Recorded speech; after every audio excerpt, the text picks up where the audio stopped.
La Cantabile Jubilé fait son apparition? Oui, tout à fait. Elle célèbre en fait le 50e anniversaire de la marque Jean-Marie Reynaud qui a été créée par mon père en 1967. Et donc j'ai voulu, pour célébrer cette occasion, prendre un des modèles les plus emblématiques de la marque depuis bien des années maintenant, qui est la Cantabile, avec sa silhouette et sa petite tête, son Twitter débafflé, technique très chère à mon cher père et qu'il a développé il y a très très longtemps maintenant. Et donc j'ai voulu moderniser et retravailler complètement la partie technique de cette nouvelle version de la Cantabile Jubilé, tout à fait. Donc c'est la nouveauté de l'année. Rentrons un peu dans le détail.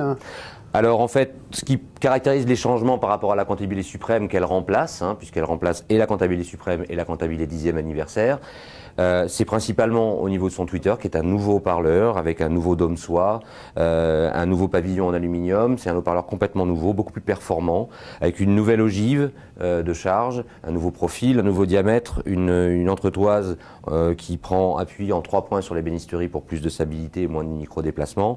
Et donc tout le filtrage a été repensé. La seule chose qui est restée d'origine, ce sont les 2,13 cm et le principe de 2 voies et demie. Sinon, grâce à ce nouveau Twitter, sa fréquence de résonance étant beaucoup plus basse que l'autre, j'ai pu baisser sa fréquence de raccordement avec le 13 cm et utiliser un filtrage 12 dB au lieu d'un 18 dB, moins de composants, donc une enceinte plus libre, plus dynamique, beaucoup plus transparente, avec une image tridimensionnelle très très bien développée et beaucoup plus vivante et rapide.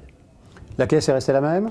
La charge est restée la même, j'ai retravaillé un tout petit peu, comme à mon habitude, j'aime beaucoup les composants viscoélastiques, j'utilise pratiquement pas de mousse et d'absorbant de ce type-là, donc j'aime bien chasser les vibrations et retravailler un petit peu sur les phénomènes vibratoires dans l'ébénisterie, mais globalement c'est la même charge.